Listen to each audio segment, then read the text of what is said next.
aren't you happier in the zipper, dude? Dude, this blows. Look at this. Look at this coffin, dude. You can't even move your legs. I'm not having a good time. It's gonna be so fun. Oh, dude, no. Fuck this. Happy thoughts. Happy thoughts. I gotta say, this ride is very funny, and you'll see what I mean.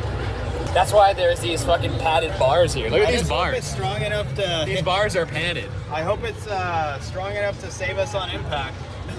Every safety measure on this ride was written in blood. Oh, boy. The suspense is great. We're gonna enjoy this moment. Yeah, because they don't even give you like an announcement of like, No. all right, we've loaded everyone. It just starts. Time for your... It just starts. I'm actually a little nervous I'm gonna throw up. If I'm being really honest, I actually am nervous about it. Okay, well... Is that the last one? Look at this burp out. Is that the last one? Oh shit, I think that was the last one. Okay. Alright. Okay. It's going, alright, this is it. I think this is it. This is it. Oh! Oh my fucking god! Oh my god!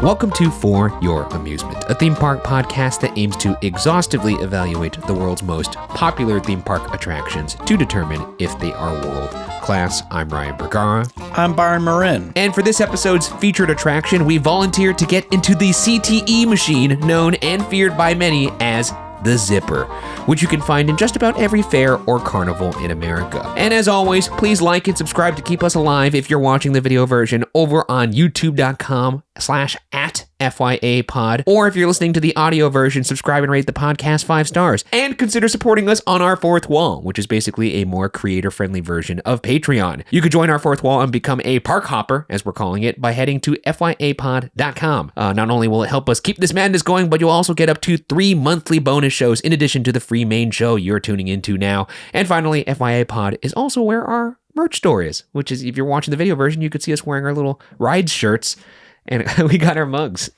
It feels like we're big boys now. Also, I've been having some folks reach out to me saying that the YouTube channel is actually hard to find. That's because YouTube is doing this thing now where if you have a URL, it's youtube.com/ and then you have to put an @ in front of it. So it's youtube.com/@FYA Pod. So if you're searching for FYA Pod, you got to put that @ in front of it in the YouTube search bar, and it'll hopefully start popping up more. That's why we had to say it like 900 times. Because, Yeah. mainly because of that @ curse you @ Yeah, the @ is a tricky one. But without further ado, we're here to talk about the Zipper. Boy. Byron and I were trying to, it's always a mission to figure out what rides we're going to talk about solo without a guest, because on one hand we don't want to talk about like a really marquee attraction without a fun guest, because somebody probably wants to talk about that one. But on the other hand, you don't want to go so obscure that we're shooting ourselves in the foot. We are in fact content creators here, so there is that part of it. But the Zipper, I don't think it would ever stop us, though. no, and you can see some of the rides we've covered that has not stopped us. We could go deeper, but Yeah, trust me, we're going to. I think in regards to doing an episode on a common fair or carnival type attraction, this is a great one to go with. The original boogeyman. The Zipper. We should have done this in FYA spooky season. Maybe this will be one of the first ones we release post spooky season as like a little post spooky surprise, a hangover, if you will. This ride has been one of my favorites for a long time. And without further ado, why don't we just jump into some first impressions? Because Byron, I was with you when you rode this ride for the first time. Yeah, that's right. It was crazy because it was recent. It was this past summer. You're right. Mm-hmm, the Orange County Fair. And you know what also is crazy, Byron? Is this actually, you could technically consider this a credit, I think. Because I get it's the cars argument. moving along a track. It is, but it's getting yanked by a cable the entire time. What's the difference if it's yanking gravity, or is it? What's the difference if it's yanking? I know, or because then you're going to do the argument of, if it's a launch coaster, then it's not it's like linear induction motors. But there's still eventually gravity at play after it gets you up to speed. Whereas this is the entire time getting pulled by a cable. Look, it gets cables, hairy. LSMs, gravity. Does it matter? It gets hairy under the debate of what's a coaster or not. Sometimes I don't consider this a coaster. I think I consider this, kind of a death trap, but I love how litigious and in the weeds you're getting when it comes to classifying this as a credit, yet you classify the Crazy Worm, a kid's roller coaster, as as a roller credit. coaster through and through. Me, That is I'm a coaster man. This is my son DW. He's a coaster boy as well. Now this ride, Byron, I told Byron before we got on this, and stay tuned for the podcast here, because, well, obviously you're watching the podcast. I hope you stay tuned, but we are going to show, or listening. That's right. We are going to show bits of video and audio, if you're listening, of us riding that ride. You're actually going to see Byron's first ride. This is right. Ryan made sure to document this because I had he knew that I was, well, let's just say there's a reason why it's taken me this long to ride a zipper. Well, I have to say, it doesn't look that intense from the outside, in my personal opinion. And I think it goes way harder in the paint than you could ever possibly imagine it would. I don't know. I think if you track it from the outside, as I have over the years, because I mean, if I were to go to like a visual first impression, because I've been going to the fair since I was a little kid, like, you know, almost every year at this point, or at least in recent years, I've never had any intention of riding this ride. Like, every time I look at it, especially with, you know, rides that go upside down a shit ton, like, that's when I tend to get a little more motion sick. Yeah. For whatever reason, Mission Space, totally fine though. But, but every time I looked at this, I'm like, there's no way in hell I would ever ride that ride. It looks horrific. I have to say, there is also a part in the ride through video where you say something along the lines of like, oh, I'm actually excited to be scared of a ride. It's good to get like a little bit of fear.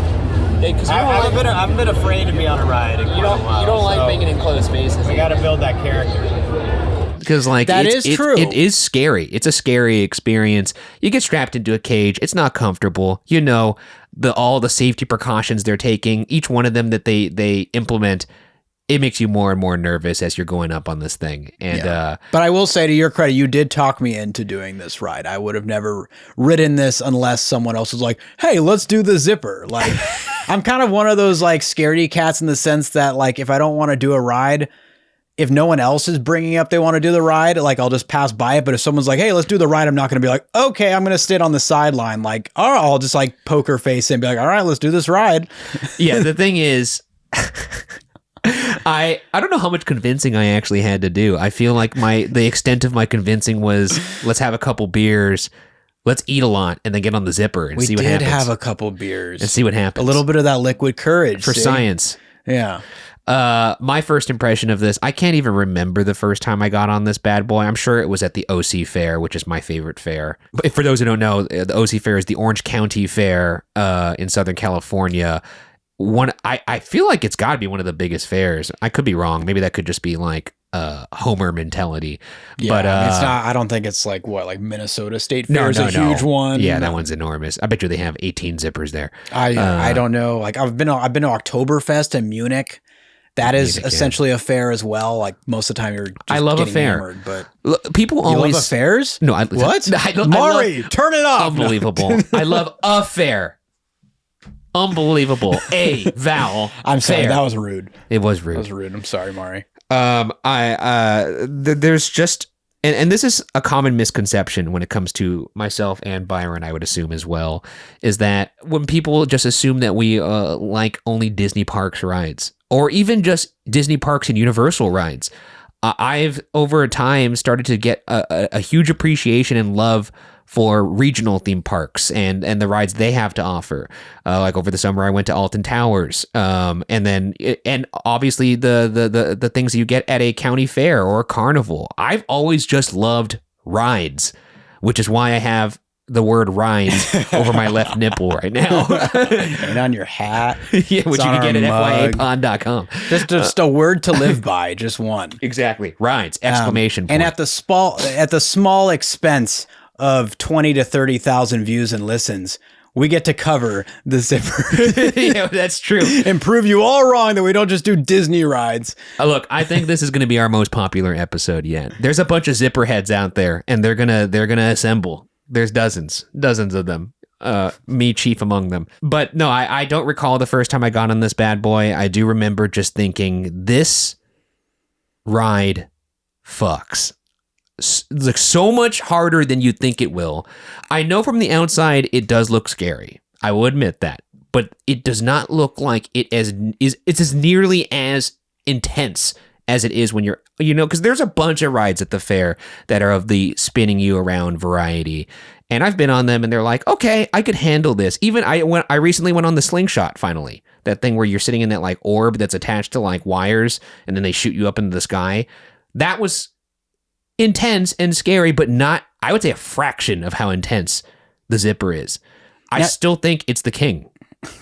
I mean, there's nothing like, I think a lot of people agree with that. There's like, nothing quite like it, at least at a fair. And even when you compare it to something like that has a similar sensation to it, like X2, where you're in a rotating axled seat on a roller coaster track, which is basically at its heart what the Zipper is. Obviously, the Zipper's only going in a 360 motion like a Ferris wheel, and the X2 is an entire roller coaster track. But I think it's comparable to the forces presented there, and we'll get into that in the fun facts. Nice. Do we even want to take a crack at the top of this episode to describe? Oh, I do my fun facts. Perfect. I went deep into the research of how this thing actually works. But Byron, before we get to that, let's get to some history. But before we get to that, let's thank our sponsors. Today's featured attraction may leave you in need of a good reset, and there's no better way to do that than with a good night's sleep, which is where Miracle Made sheets come into play. Traditional bed sheets can harbor more bacteria than a toilet seat. It can lead to acne, allergies, and stuffy noses. And, well, it's just gross. Miracle Made offers a whole line of self-cleaning antibacterial bedding such as sheets, pillowcases, and comforters that prevent up to 99.7% of bacteria growth and require up to 3 times less laundry. Using silver-infused fabrics inspired by NASA, Miracle Made sheets are thermoregulating and designed to keep you at the perfect temperature all night long, no matter the weather. So, you get a better sleep every night. Miracle sheets are also luxuriously comfortable, without the high price tag of other luxury brands, and feel as nice, if not nicer, than sheets used by some 5-star hotels. So stop sleeping on bacteria. Bacteria can clog your pores, causing breakouts and acne. Sleep clean with Miracle. Go to trymiracle.com/FYA to try Miracle Made sheets today. And whether you're buying them for yourself or as a gift for a loved one, if you order today, you can save over 40%. And if you use our promo code FYA at checkout, you'll get 3 free towels and save an extra 20%. Miracle is so confident in their product, it's backed with a 30-day money-back guarantee. So if you aren't 100% satisfied, you'll get a full refund. Upgrade your sleep with Miracle Made. Go to trymiracle.com/FYA and use the code FYA to claim your free 3-piece towel set and save over 40% off. Again, that's trymiracle.com/FYA to treat yourself. Thank you, Miracle Made, for sponsoring this episode. Now back to the show. And we are back. Byron, it's history time. All right, let's do this. How did this happen? The Zipper, the history of the Zipper. Who let this happen? In 1851, inventor Elias Howe came up with a garment fastener that was this. Fuck, sorry. This is wrong zipper. In 1928, ride manufacturer Herbert Sellner would invent an attraction that would provide a new take on the classic Ferris wheel. The biggest difference being that the ride's frame would have a long oval shape as opposed to a circle that would sit horizontally and use a cable to pull passengers around its stationary perimeter, causing them to swoop up to begin their journey around the oval, and then of course, swoop back down to ground level. But I just want to acknowledge the fun bit up top there. For those of you that are listening, Byron just did started to list the history of the zipper that's on your pants, then crumpled it up. It was pretty good. It was actually so realistic. I didn't understand what you were doing until it was already like over. So my face probably looked really stupid as I was just like. I probably should have played it up harder. No, I think you did a good job. Anyways. So yes, this attraction would swoop up to begin their journey around the oval, and then of course swoop back to ground level. And for reasons beyond my understanding, the ride was called the Swooper. Although enjoyed by riders. I kind of like that, by the way. The Swooper sounds like a C-level horror movie, like a B-level horror monster. I like it. The Swooper. That's something that like steals your children. Which I guess this ride steals your soul. I don't know. I think Swooper's pretty good. Zippers? No, Zipper does strike fear. Look, here's the deal. Zipper is like, there's all these traveling rides that go around these carnivals and fairs, but I bet they like change the names for a lot of them. Yeah. Whereas they the do. Zipper is always just the It's Zipper. ubiquitously the Zipper. Yeah. Yeah. No, people like that name familiarity. It's it's probably one of the most, besides like a Ferris wheel or something, probably one of the most popular ride names out there. I don't know if ubiquitously is a word. I just wondered that. I know ubiquitous is a word, but yeah, whatever. Who gives a shit? All right, back into the history. Anyways, back to the swooper. Hide your kids, hide your wife.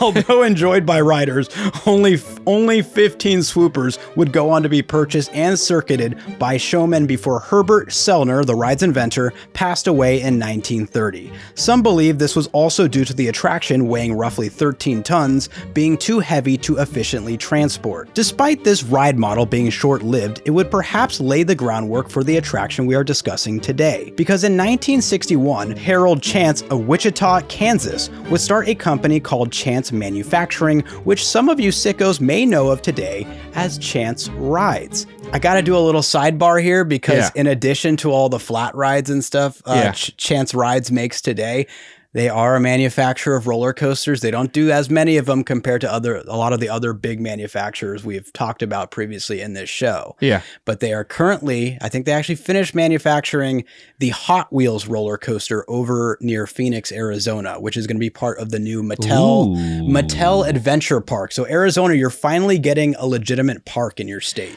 I have to say, not my favorite name for a manufacturing company that makes amusement park rides. Like if you're telling me I'm about strapping me into the Zipper or a roller coaster, it's like, who manufactures this?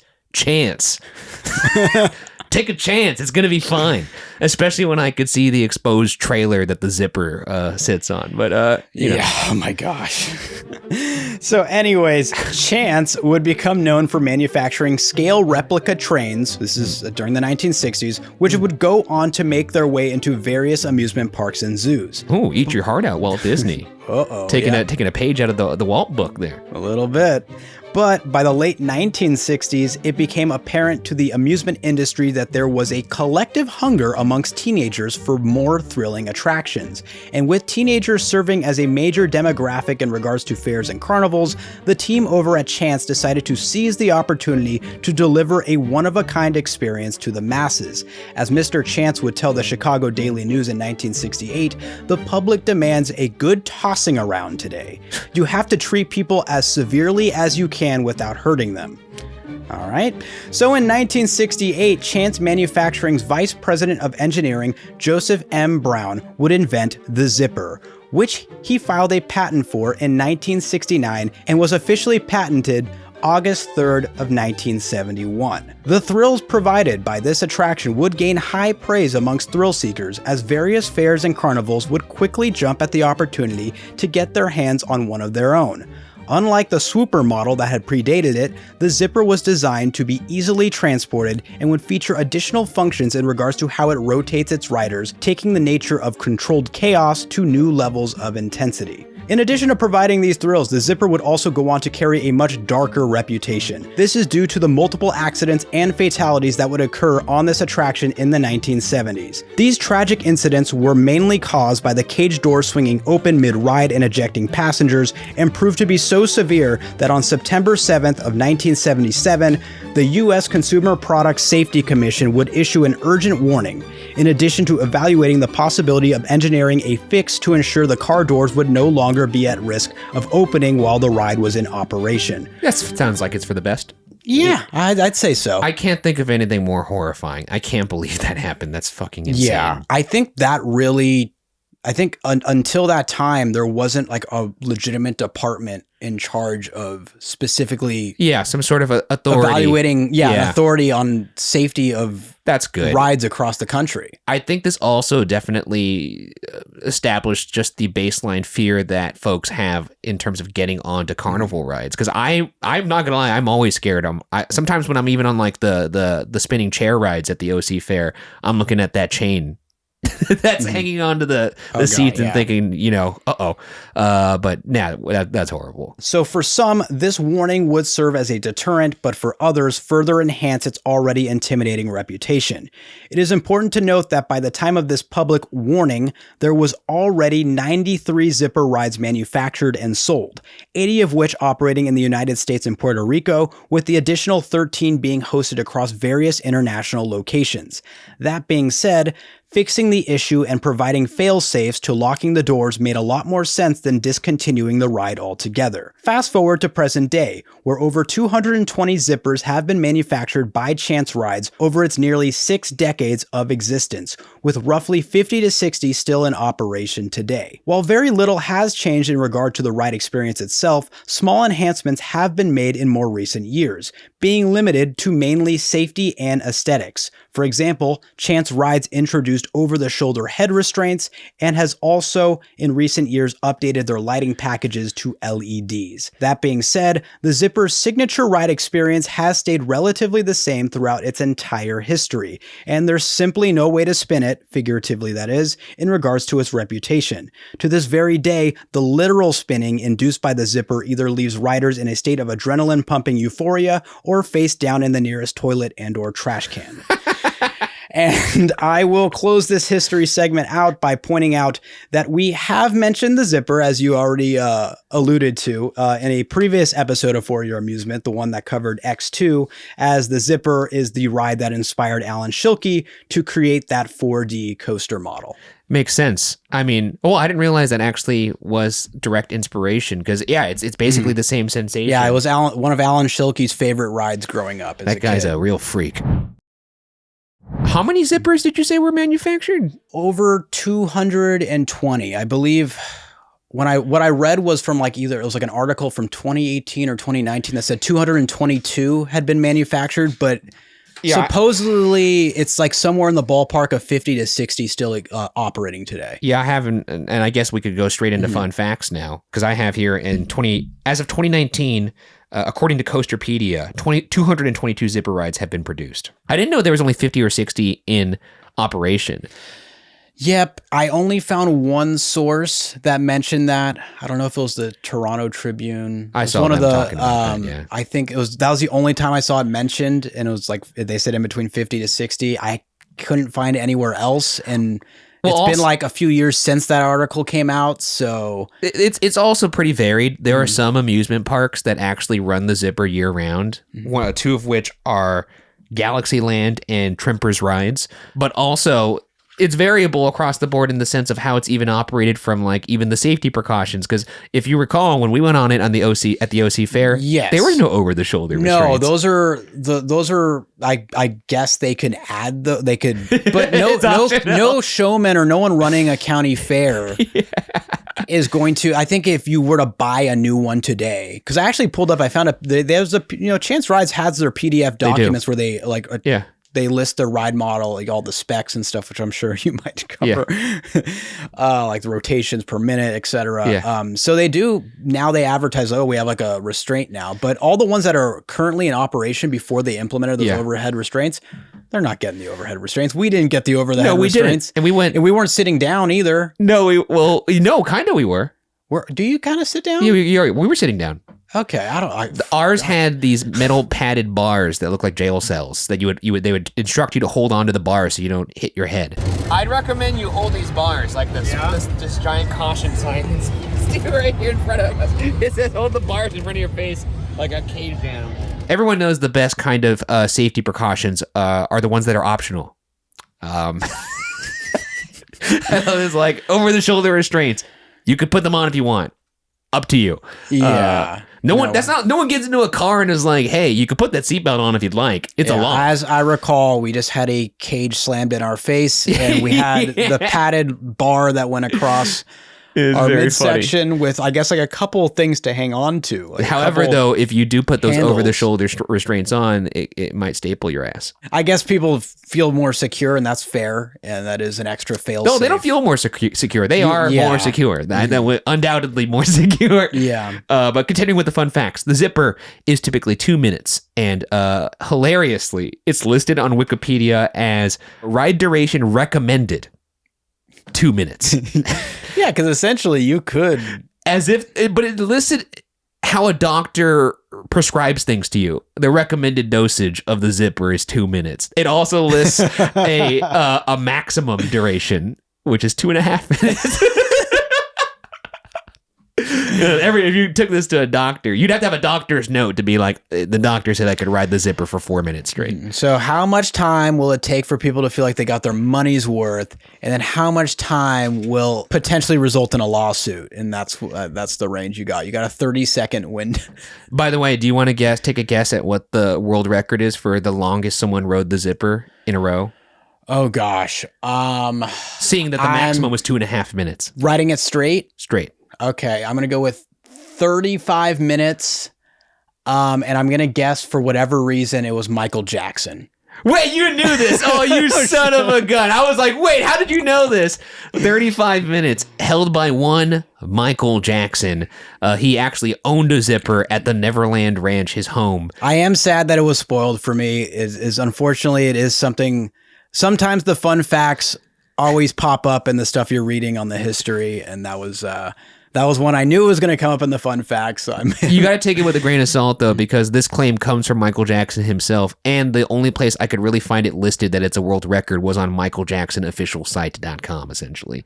So, take that for what you will. But apparently it was his favorite ride. That explains a lot. The car has 12 passenger cars, all capable of carrying 2 adults or 3 children. So a capacity that varies, but very high nonetheless. This thing rips through people. Though I will say the loading kind of slow. It's like a Ferris wheel. I mean, as long as they make sure that all those cages are locked up good. Yeah. I mean, yeah. I'm sure I can't confirm this, but being rushed may have contributed to some of these fail safes not being I'm sure put in place. No, it's also just the nature of working at a fair and stuff like that. And especially when you have a ride that's as dangerous as this, it makes sense. Whereas your locking mechanism is essentially a cotter pin. Yep. And yeah, not great. The first zipper apparently sold for a price of $32,000 in 1968 from Chance. Not I don't know how much the original model was that you were talking about that predated Chance. I guess the swooper. The swooper though is, but that's not actually the zipper as we know it today. No, completely. Yeah. It's, but so the first, I guess, zipper officially from Chance sold for $32,000 in 1968, which adjusted for inflation is roughly $289.5 thousand. However, it's said that a zipper today will run you about how much, Byron? How much for an off-the-shelf flat ride zipper? $1 million. Nailed it. Did you know that one too, you son of a gun? Maybe. You unbelievable. Well, at least you let the people at home guess. I did know the 32 as well, but the ride typically takes riders 56 feet high, apparently, and its appearance does somewhat resemble a zipper. Maybe that's the reason for the name. No one's really quite sure why it's called the zipper. I read a quote from the son of the original Chance Rides owner, and he had mentioned it's something that strikes fear, essentially. It sounded cool. Although, I guess if you really wanted to reach, yeah, when it's in its most upright position, let's just say, the boom mechanism that holds everything is just running up along a y-axis. Yeah. I guess it kind of looks like the passenger cars look like the teeth of a zipper.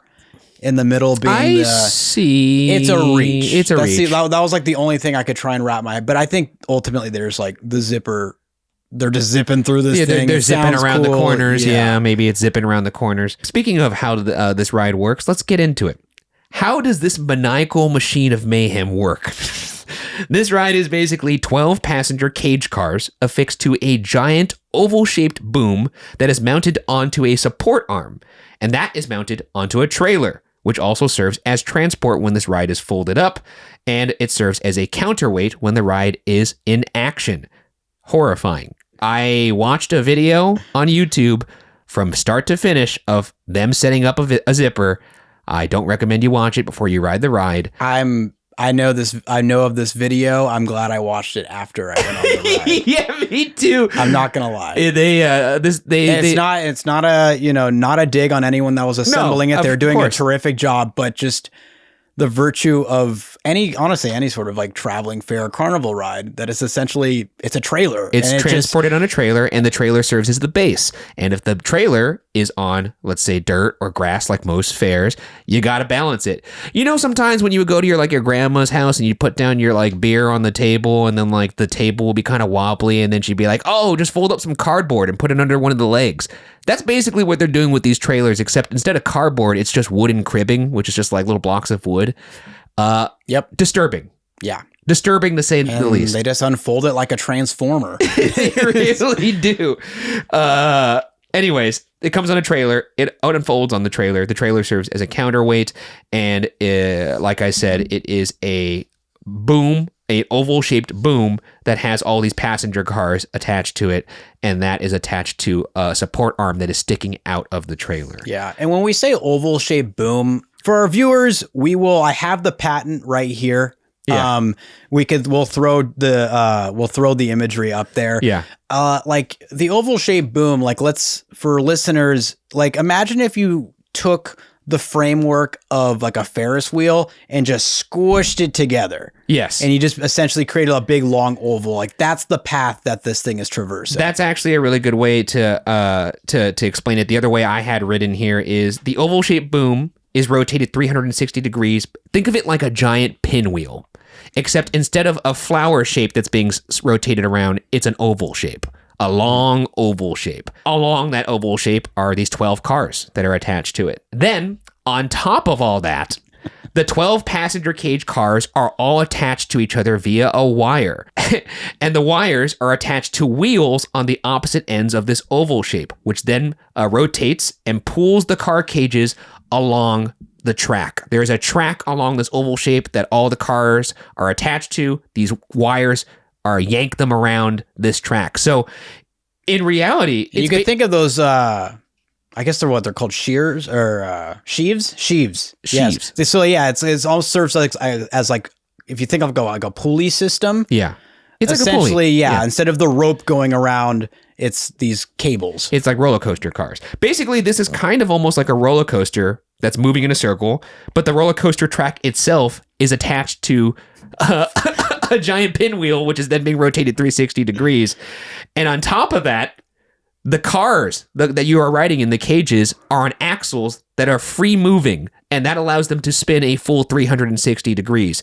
You're talking about a ride that is rotation on rotation on rotation. Three sets of rotation, all doing different things with a mind of their own. Yeah. And I'm guessing do you have the rotations per minute on there? I got them. And by the way, I don't know, like I think you already covered it like really well. There's like this tiny little paragraph here of how they described this originally in the patent. Yeah.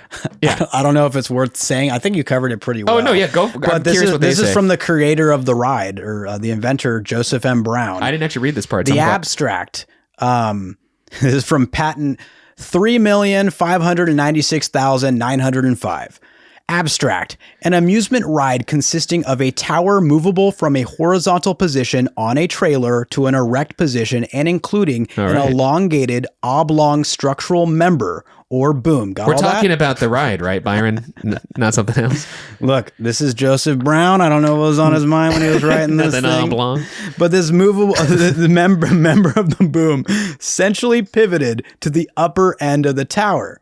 The structural member carries an oblong cross track and parallel endless conveyors trained around sheaves at opposite ends of the boom, to which are attached frame means carrying freely swingable passenger cages. They say cages in the description. As the boom is rotated about a horizontal axis, separate power means operate the conveyors and sheaves to move the frame and cages about the closed path defined by the track. So I think you pretty much nailed that description. That's a pretty tough thing to follow, so I like mine better. No offense to Joe Brown, the inventor.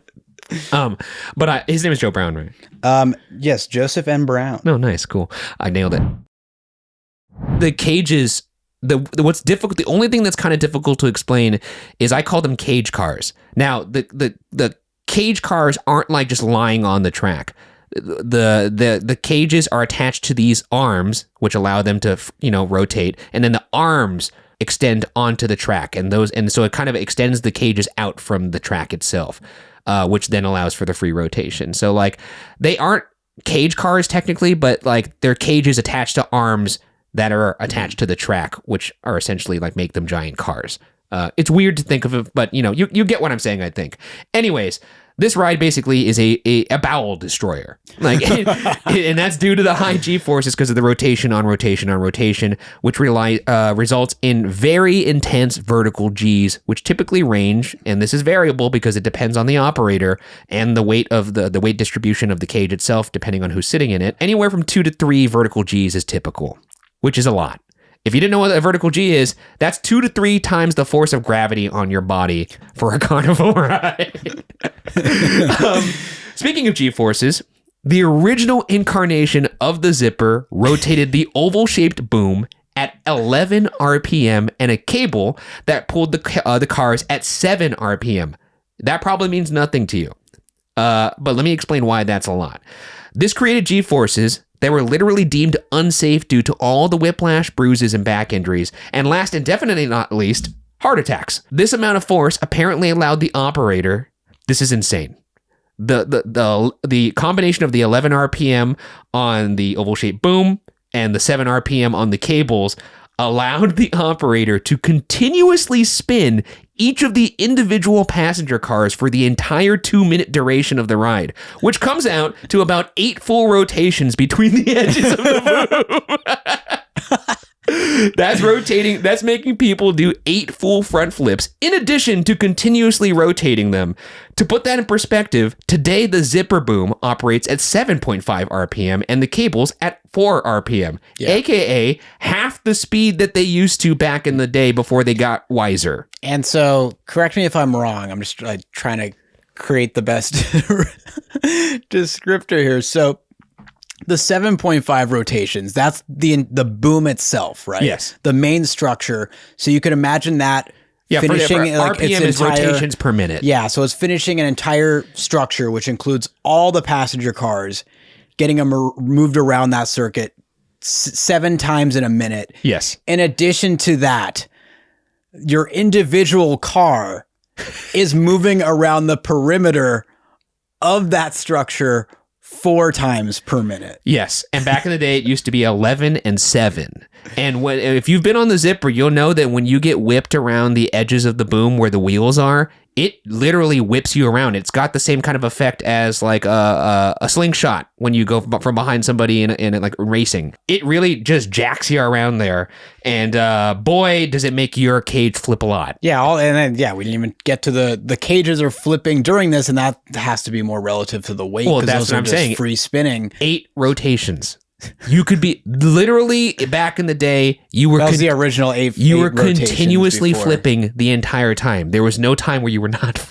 Oh, I got it. So today it's estimated that you do it 8 times. No, back in the day, it was estimated 8 just times. to get from point A to point B on that boom. Because the rotational speed from what they used to do at 11 and 7 was so much that you were continuously flipping in your chair. Yeah. So you're essentially flipping like 50 times.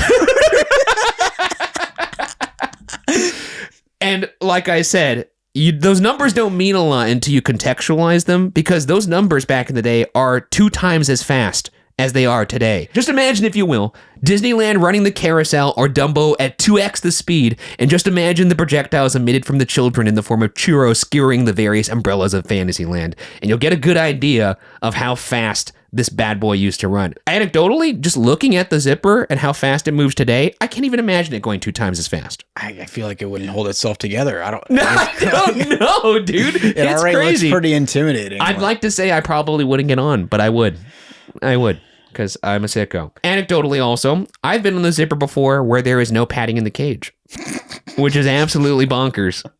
Because I can easily see people whacking their heads on that cage in front of you. Nowadays, as we mentioned before, most have padding, including padded bars on the cage doors that look like they're holding you in, because they are, and they instruct you to hold on to those bad boys to prevent the whiplash or losing, a molar if your face meets steel.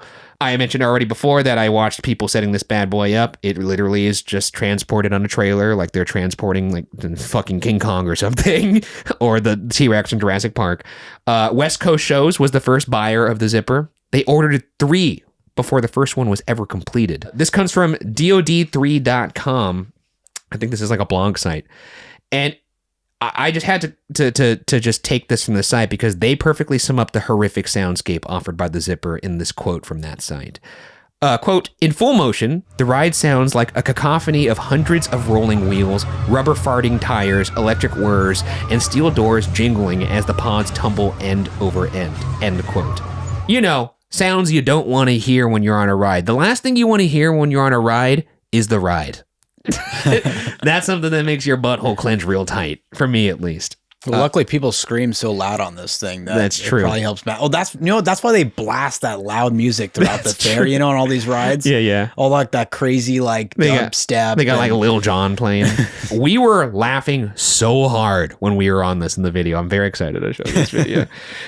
Here's another gem from that same site, that same article. It's a firsthand account from a commenter of their ride on they're talking about their last ride on the now dismantled Zipper at Coney Island, and this is how they describe the experience. Quote, the combination of its location, its condition, and the virtuosity of its motley collection of ride ops provided for an unsurpassed impression of peril. I've had several garden variety near-death experiences, including being hit by cars, attacked by dogs, mauled by farm equipment, and once grazed in the face by a bullet. Only 2 times, however, have I really considered myself to be on the threshold of a violent, ugly death. Once was on an airplane that appeared destined for a crash landing. The other was during my first ride on the Coney Island Zipper. To feel all at once the fragility of the mortal coil is an intense, revealing experience.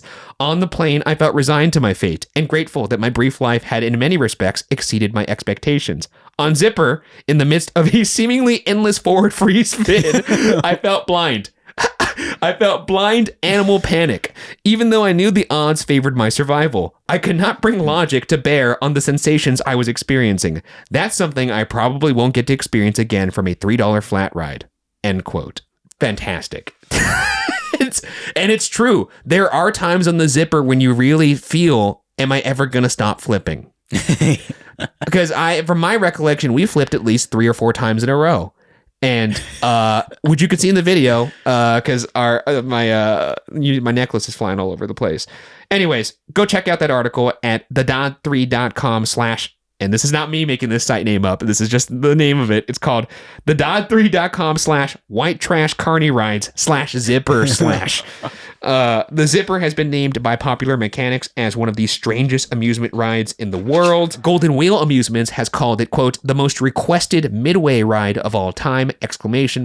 Here's a quote from shared current Chance Rides owner and CEO Dick Chance. I believe this is the son of the original Dick Chance, if I'm not mistaken. Quote, building the first prototype, they didn't know the seat was going to flip upside down. So they put an open seat on it, like a Ferris wheel seat.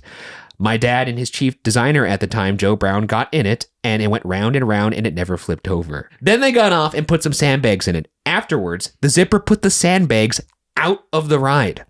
My dad said, I think we better build a cage around this. He then came up with the cage seat.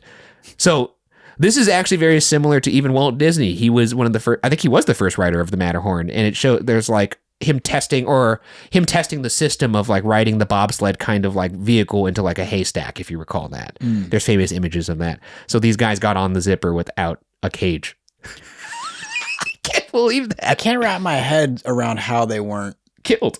Yeah. Or projectiled. I mean, maybe it wasn't like running at its full rotations it yet. Had to, maybe they're running at 1 RPM or something. For the 50th anniversary, and this is the final fun fact, Chance Rides asked folks on Facebook how they could honor it, and the responses were hilarious. And among them, here were some of the ideas offered by commenters on how they could celebrate the 50th anniversary of the Zipper. Operate 50 Zippers together in one location. Offer a 50-minute ride. And my favorite, fill the Zipper with riders born in 1968. That's pretty good. It's so good. That's actually kind of horrifying. I think fill it with riders from 1968 for 50 minutes would be fantastic. I don't think anyone at that age at this point would survive. Well, they'd survive. I just don't think a lot of them are going to be jonesing to get on a Zipper at that age. In your heart of hearts, do you think you could survive 50 minutes straight? 50 minutes? 50 straight of a Zipper? I could. I wouldn't want to. I'd like to think I could. I'd like to take on the challenge. I would love to. I would pay to see it. I don't know how that would be possible. I would have to go to some sort of fair and be like, I'll give you $50 right now if you let me ride this continuously. I want to go for the record. Maybe next OC Fair we could ask to see if they'll let FYA set the record. We'll beat Michael Jackson. If I had $1,968 to pay to watch you do the zipper, I would do it. You wouldn't join me in my endeavor? You wouldn't want to be part of history? You don't want to beat Michael Jackson? Like we'll go for 36 minutes. If you're okay with the spray pattern, I'll do it. I don't think you throw up. You have a pretty good stomach, I feel like. I get kind of motion sickness on interesting. I do too. So mainly with like inversions and stuff, not drops, but inversion. Although I gotta say the somersaulting wasn't as bad as I thought. It was pretty funny. That does it for the fun facts. Let's move on to armchair engineering. But before we do that, let's once again thank our sponsors. And we are back. It's time for some armchair engineering. What's one thing you would possibly do to make this attraction even better? Byron, what would be one thing you would do to improve this? Or make it even better? Or is there nothing? Is it perfect? It's kind of tough. I would put a soundtrack. Yeah, dude. I literally have that written down. I would put an onboard soundtrack of the hamster dance. Or you could do that. You can have it could be randomized. You have to get on again to get a different track. Or what if you were able to jack into the Bluetooth speaker and play whatever you want? Then you could like do it to like Tequila or something like. Dun, dun, dun, I don't know if that tempo would. I guess it would work. It could work. What about YMCA? I just want the audio in your cage. That'd be really good. That was also what I wrote. That's incredible. I know. Imagine YMCA.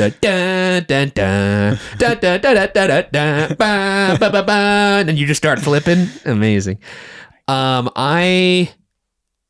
now I'm kind of hard pressed to think of one off the top of my head because Can I steal it? I mean, yeah, it's a good idea. I think that's honestly, I would like to ride it once at the speed it used to go. I've decided. That'd be good.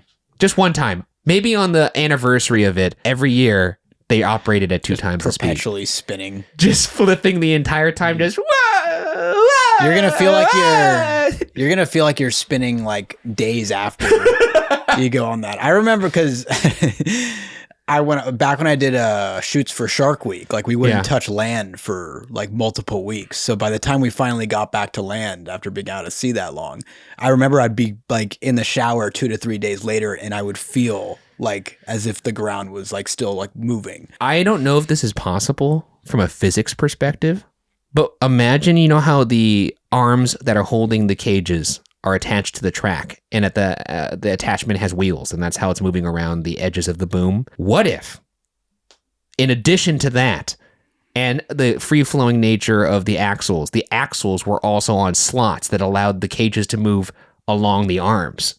Would that be crazy?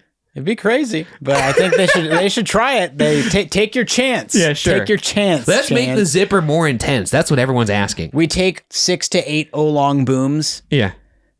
Or zippers, and then we put them around the perimeter of, like, let's say a Ferris wheel the size of Pixar Pal Around. Yeah. Well, that's true. It could be like a Pixar Pal Around. And then you have an additional rotation on them. Which, spoiler alert, we're going to cover that ride soon on this podcast. I'm excited for that. There is a guest that has requested it, which is incredible. Oh, that's right. Let's move on to the good and the bad. What are the good and the bad things about this ride? Let's start with the good. I'm just going to go through some of these. It's kind of like, you know, it's what you see is what you get. So there's not too many here. I think this ride has some of the craziest vertical G-forces I've ever experienced, period, on a ride. And I think that's incredible.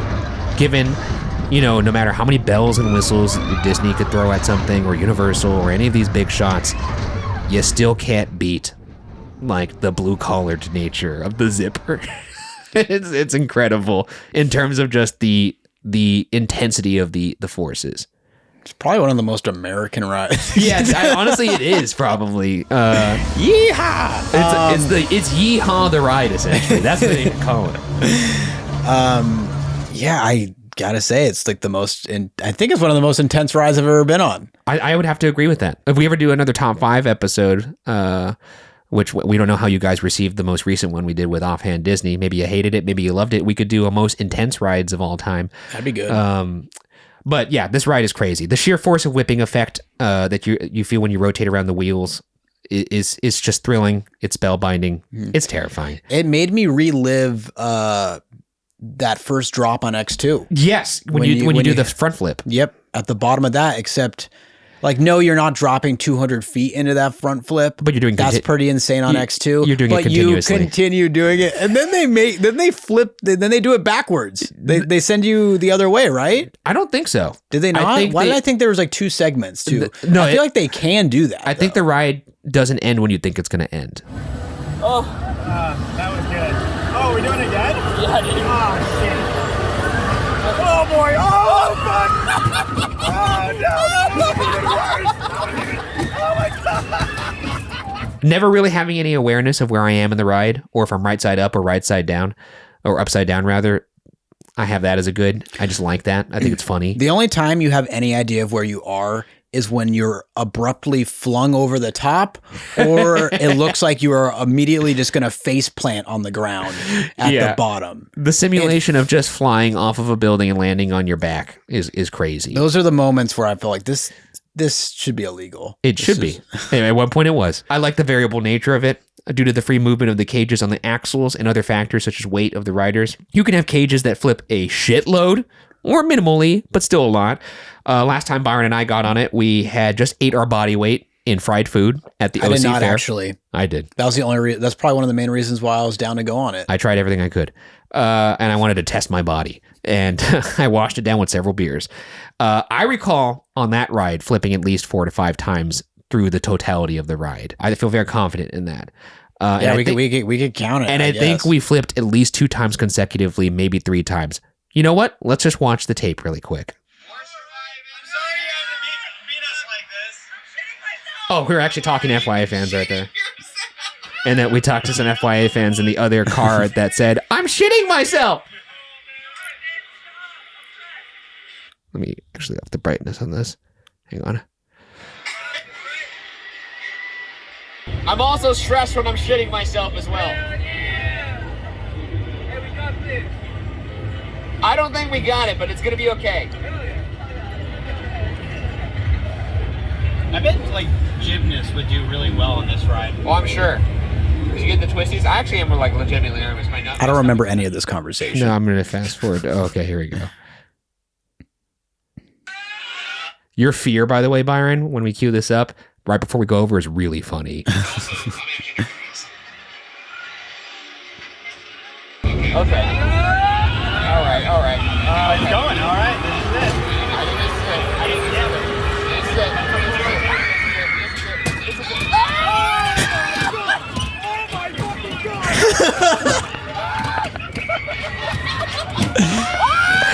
That's 3, I think.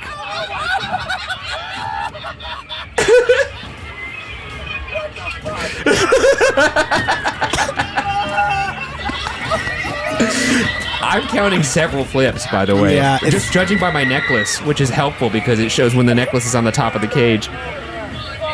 Dude. I'm telling you, this ride's fucked so much harder than you think it will. And then this is awesome because, Byron, you think the ride is over right now. And it's clearly not. Oh, we're doing it again? Yeah, dude. Oh, boy. Oh, fuck.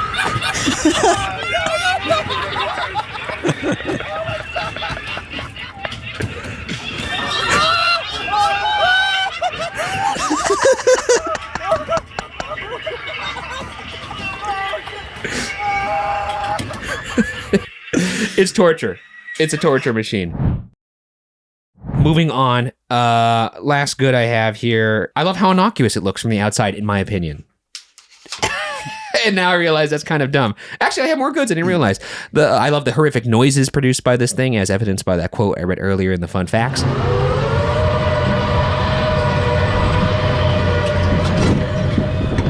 Night rides on this are elite. I love them. You get the fair atmosphere, and it's just a good time. I love how much you laugh on this bad boy. It's just so much pure adrenaline and thrill. And if you're riding with people that either are scared of that or are really into it, everyone's laughing or screaming on this ride. Nobody's silent. This ride will get a reaction out of you, and I think that's special. And the last good I wrote is the lag that it has before it starts. It builds the suspense. No, because they got to load everyone. They got to load everybody. I could also see this being a bad, though, if somebody doesn't want to sit in there that long. But for me, it just builds the fear. And you could see in our ride-through video, Byron and I... It depends on when you're loaded, because essentially, they're like one by one, they have to get these little things to ground level to load the next people. It's kind of like a Ferris wheel in that sense. Do you have any other goods, Byron? Not really.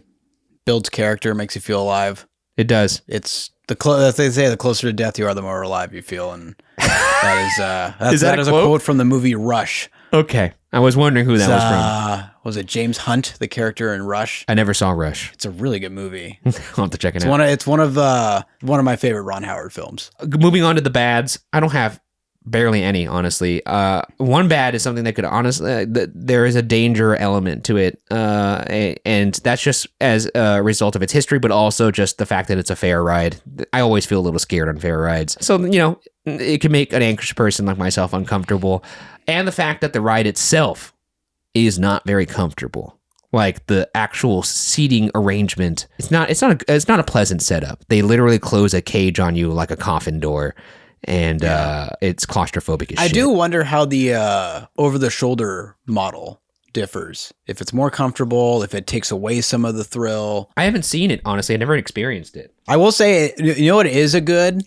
Because this happened to one of our friends, I think, that also rode the zipper at some point, is that if anything flies out of your pocket, it just stays in that cage and bounces. As long as it's not hitting you in the face, you're not going to lose your stuff. That actually might be a bad, though. That it will jiggle around the cage. I read one Reddit post of a guy who was on with his friend. He said one of his prevailing memories of the fair was getting on the zipper, and his friend had a pocket full of change, and as they were going around and flipping, the change was just flying around the cart, he was just screaming the entire time, "Mike, the change!" And it kept hitting, and he's like, "Oh, it's hitting me in the face!" Oh! And it really becomes a torture chamber at that point. So make sure your pockets are empty. There's definitely there's a better chance of you losing your literal shit than your figurative shit. Exactly. And with that, we move to the final phase of the episode. That's right, it's time for the world-class tests. This is a rubric of 10 tests painstakingly devised by Byron and myself to determine if an attraction is world-class. To receive the highly coveted world-class pass, the attraction must pass 7 out of 10 tests. A score of 6 out of 10 leaves the attraction up for debate for world-class pass standing. And anything lower than 6 out of 10 is an automatic fail. Starting with test number 1. This is exciting. We've never run a carnival ride through the world-class tests. I have no idea how this is going to happen or how it's going to go, I guess. I mean, who knows? It could. It's just like the ride itself. I have some thoughts, and I'll share them at the end of the test because we'll see how this fares. Starting with number 1, the average tourist test. Would the average tourist have a hard time getting on this ride? Is there a long wait? Is there a complicated queue system? Not really. It's what you see is what you get. You buy your ticket, you get in line. It usually is about 20 to 30 minutes. Depending on the fare, I guess. Depending on the fare. We got on it twice this time at the OC fair. We got on once that we had to wait like 20 minutes. And then later in the night, if you recall, we got on it again. I didn't. Oh, maybe I just did. I think you did because I used my final tickets to go get my Who did I get on coaster with? Credits. So maybe you did with Roland? Oh, I can't recall. I thought we rode it twice. But either way, the line was like 5 minutes long at that point. So you could get on this quite quickly. So I think this is a pass. It's a pass. 1 for 1, baby. And if you're at the fair, you're not going to miss it. Zipper Town, baby. Oh, you're not going to. It's you can consider it a weenie if you want. Follow the screams. You'll see Follow the screams. Or it's tall, relative, 56 feet. The Leslie Stahl test number 2. By the way, there's a spider crawling right behind your head. I think. Oh my God. Nothing we really need to do about it. I just thought that was an interesting observation. Cool. Test number 2, the Leslie Stahl test. Would you be willing to wait 60 minutes for this attraction if you've already been on it at least once? Or if everything in the park was 60, would you wait for this? Would this be something you would wait 60 minutes for, Byron? I can't say I would. No, I would not. To be fair, though, I wouldn't wait 60 minutes for any fair attraction. No, that is true. So, I mean, but that's still why it's not a world-class ride. It maybe. Potentially. But there are plenty of attractions that have passed the world-class test that we're not willing to wait 60 minutes for. That's true. Because you usually don't have to wait 60 minutes for them, and that makes it part of why it's awesome. Yeah. And that could be the case here. We'll see. 1 for 2. Moving on. The smartphone test. Does the queue of this ride have enough to keep you off of your phone? No. No, it does not. Because once again, it's the only argument I feel like if I wanted to reach would be like, oh, the atmosphere of the fair. You got the food, your beer. There's plenty to keep me. Yeah, no. I'm getting around to. But when I really think about it, those are not positives that the ride is giving you. That's positives that everything else at the fair is providing you. Yeah, and I know we've passed rides in the past on... Which does, now that I state that, makes me feel like... We shouldn't have passed People Mover for this test, and we did. And that's why we have world-class Kangaroo Court now, which is where we're going to relitigate some of that and correct some wrongs, right some sins. But that is interesting that I in the past, I feel like I have wanted to pass rides based on... To be fair, I guess it is... There is a different layer, though. Because, like, for instance, People Mover, that's a Tomorrowland themed ride in Tomorrowland, so there is some attempt, at least, at the theming of in which it exists. Like I guess you could say it's part of. I guess it's harder to say that for a carnival or fair ride because this could be. It could be anywhere. Yeah, it could be anywhere, and so maybe it's in like the worst environment ever. Yeah, like Neverland Ranch. Yes, we got to fail that one. Moving on. That's 1 for 3, by the way. Test number 4, the Tony Stark test. How innovative is this attraction? Does it push theme park tech forward? It's a yes. I think it might be a yes. It's a yes. I think it might be a yes. It packs up neatly into a little trailer. It's arguably the biggest, baddest flat ride of all time. And it was one of the building blocks for the 4D roller coaster. Yeah. So. And eventually the 4D free spins. So, yeah.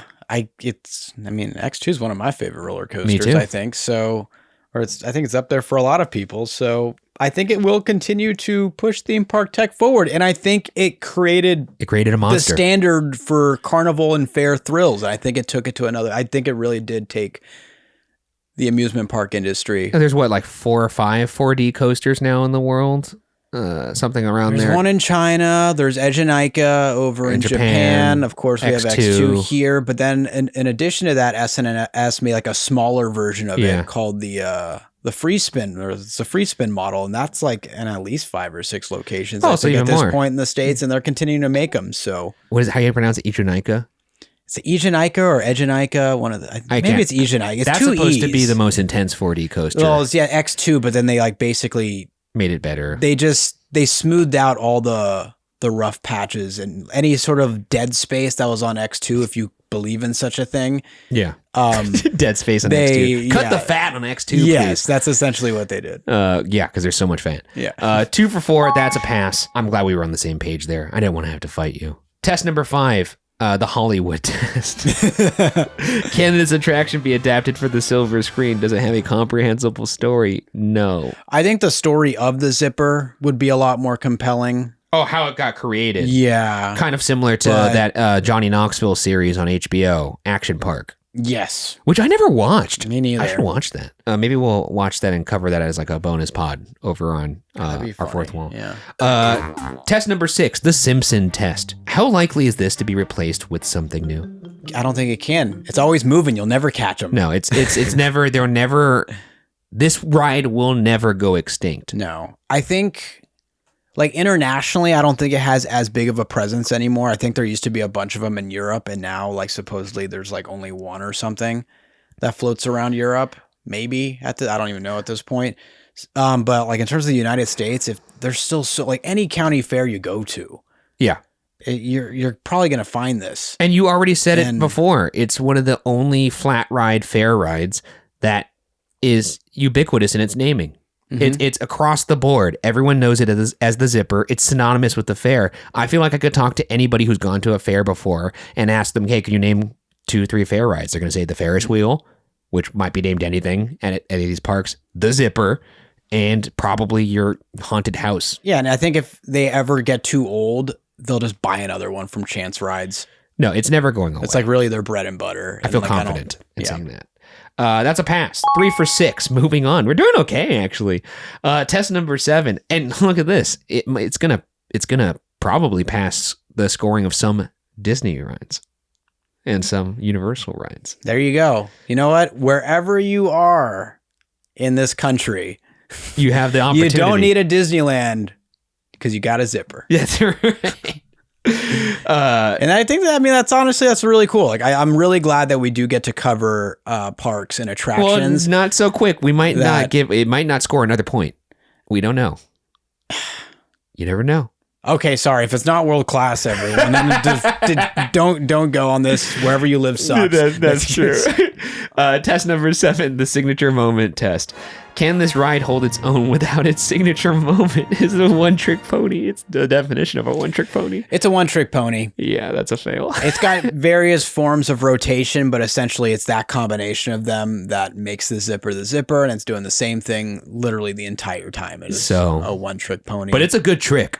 It is a good trick. But that is also, I think, why I would wait an hour to ride X2, whereas I wouldn't wait an hour to ride this. Exactly. There's a varied experience on X2. That's a fail. 3 for 7. And now we're going to go to the last 3 tests. But before we do that, let's once again thank our sponsors. And when we're back, we will find out the fate of the Zipper. And we're back.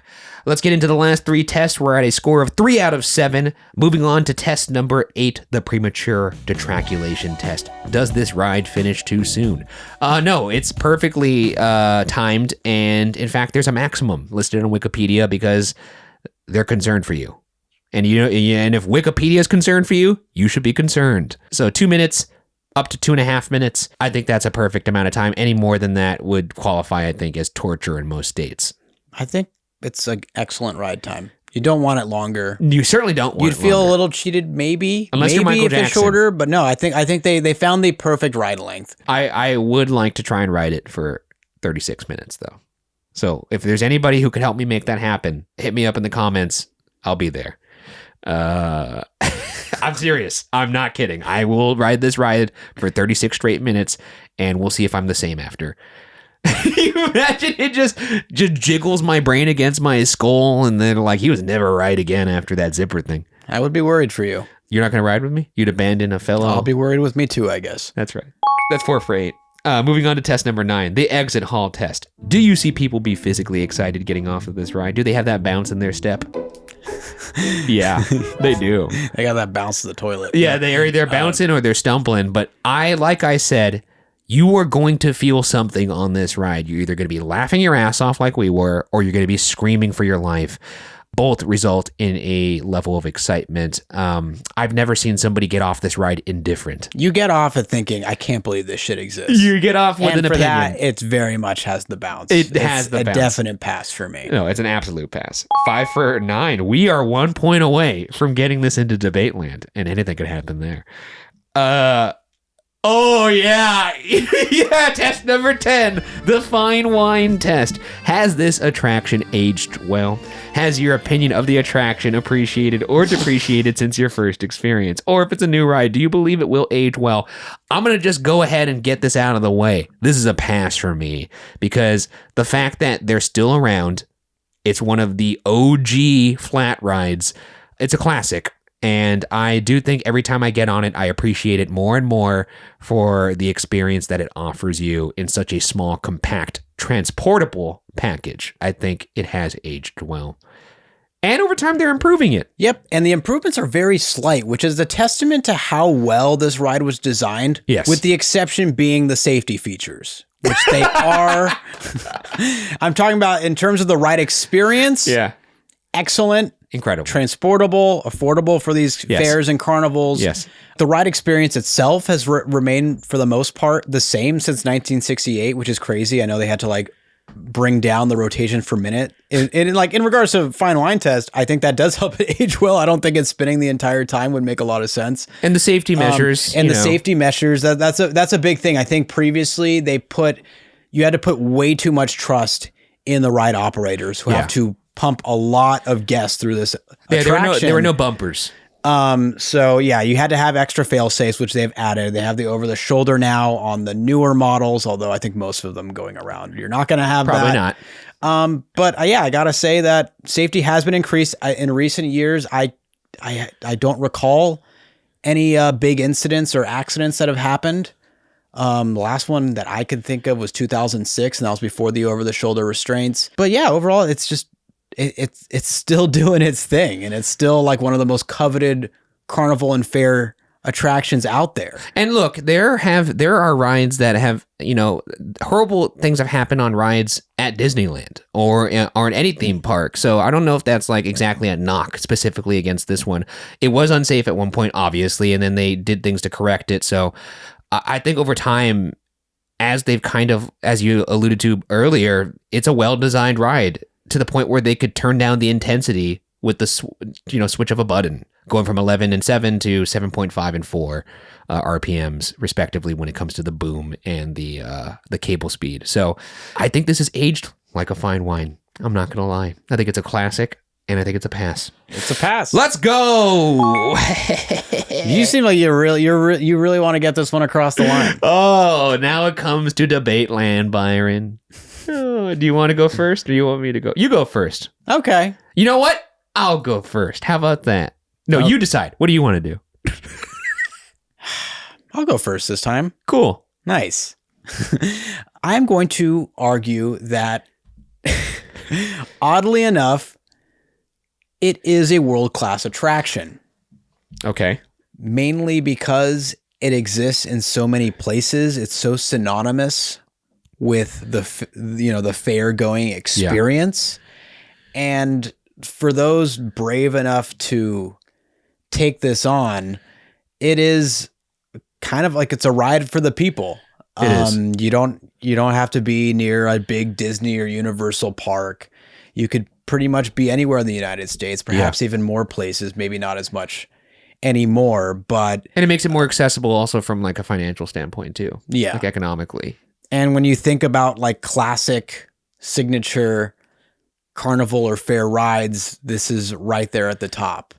It's got a very popular name, and I did remember reading that it was mentioned in either an article or some sort of write-up where they referred to it as a rite of passage for many thrill seekers. Yeah, for real sickos. And I think that there's a lot of truth to that. So I think it is kind of like legendary in that sense. Yeah. And I think I have to give it a pass. I think more so than I would any other attraction that exists at a fair. I don't know if there's any other attraction at a fair that I would give the world-class pass to, but here's what I'll say about this ride. I think you made a lot of great points. I think it's synonymous with the fair, and there are fairs all across the country, all across the world. I feel that so strongly that if I were to go to a fair and they did not have a zipper, I would think lesser of the fair.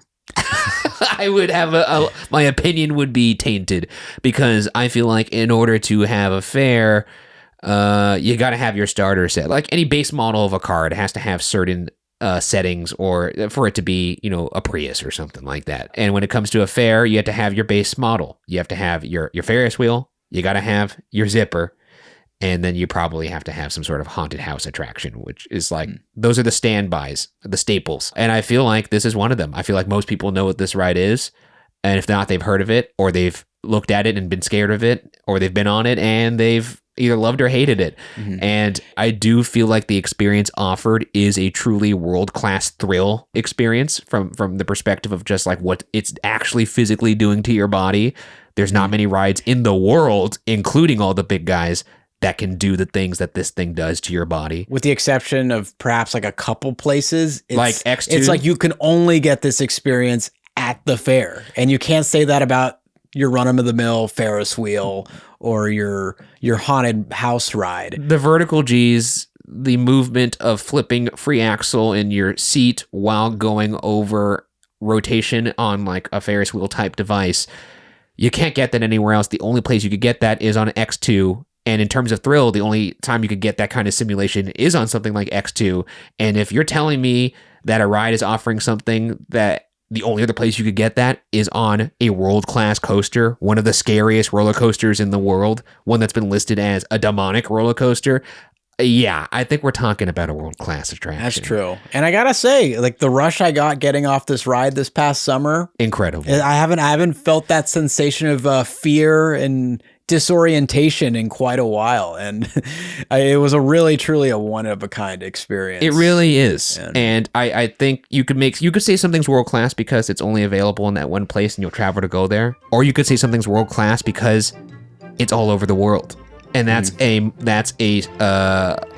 signifier of something that is a standard, something that is excellent, because that's how many people want to have this attraction. They purchased it so they could have this, so they can make their fare feel more complete. So, and then whether you're looking at it from afar or actually on the ride, it's just hard to not think like, how the fuck does this exist? It's crazy. It's an incredible piece of engineering, honestly. And if I'm like a fare operator, like I keep saying, and I'm looking at the list, I have a menu of a la carte flat rides that I could buy. You know, you're checking this ride off. There's no way you're not buying this ride if you could afford it. Yeah. You know. So I really do feel strongly that this is a world-class ride. I'll ride for that. If people in the comments are saying we're pushing this one over the line, I don't think so. I really don't think so. And we could have it out in world-class kangaroo court if you want. But I really believe strongly that this is the right choice. It is cool that we see so many comments from people that are from like all over the place. Yes. And like maybe they haven't been on a lot of the rides we're talking about because they can't make it out to like a Disneyland. Exactly, yes. Orlando. But they, have a county fair like nearby, and you've all been requesting these other obscure rides that we have to go do the traveling and go get on ourselves. But we get to. We should. I'm not like, oh damn it, got to get on Cosmic Rewind now. What a bummer. Bummer. No, that we'll have the great pleasure of going out and experiencing. Yes. So it was really cool to cover one that is just kind of all over the place. And yeah, this is a ride's ride. This is a fucking ride. You know how Harry Styles was like, it's like a movie. This is like a ride's ride, You're getting your hands dirty on this bad boy, and I love it. So there you have it, folks. The Zipper, a world-class attraction. Congratulations.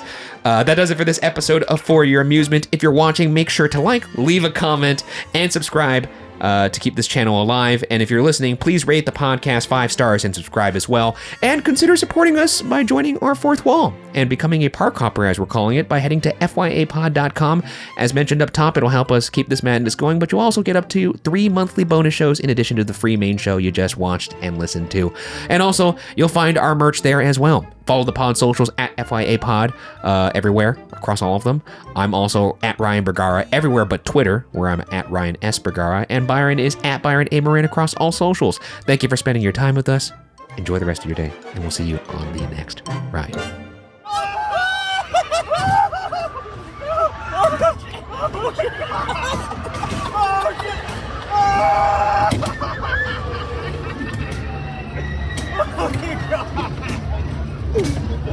Oh, that was good. Oh, shit.